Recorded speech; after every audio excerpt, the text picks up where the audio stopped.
Look at this snowy field. Can you guess what we came here to find?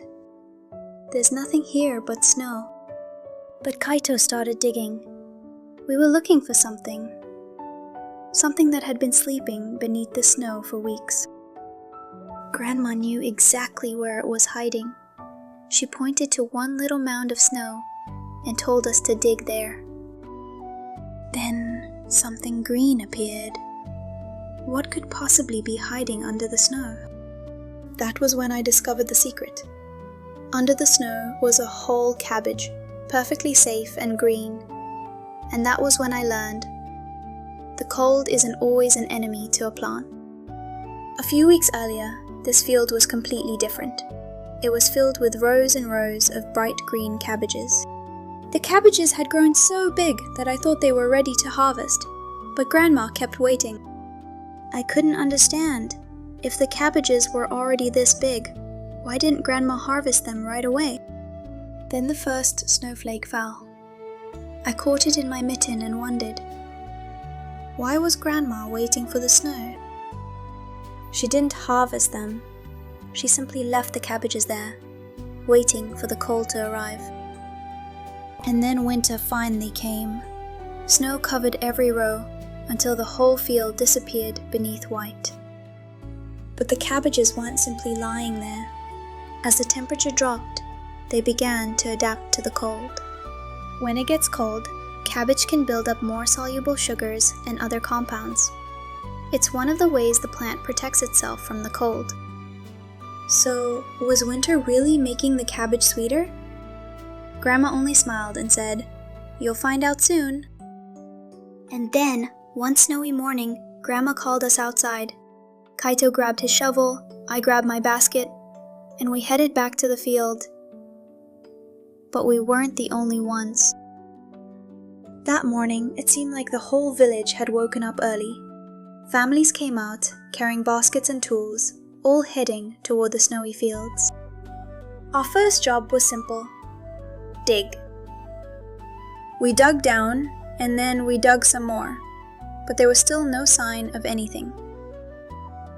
Then Kaito stopped. His shovel had hit something. Kaito brushed the snow away with his hands, and there it was, a tiny patch of green. We had found it! A whole cabbage had been sleeping beneath the snow for weeks. When I looked across the field, I realized something even more surprising. Our whole village was harvesting cabbages too. I finally asked Grandma, why does everyone wait until winter to harvest them? She smiled and gave me the answer. After cold weather, cabbage can taste milder and sweeter. When temperatures fall, the plant may accumulate more sugars and soluble compounds as part of its response to the cold. So they weren't running away from winter. They were waiting for winter to finish its work. And now, I really wanted to know what this sweeter cabbage would taste like. We brought the freshly harvested cabbages home. Outside, winter was still freezing cold. But inside, our little kitchen was already warm. Grandma placed one on the wooden cutting board and sliced it open. The leaves inside were still crisp, pale green, and tightly packed. I helped Grandma prepare the vegetables. Kaito started the fire, and Mochi chose the most important job of all, sleeping. Grandma made a simple pot of miso broth, nothing complicated, just warm, familiar flavors. Then she gently lowered the cabbage leaves into the steaming pot. I watched the green leaves disappear into the warm broth.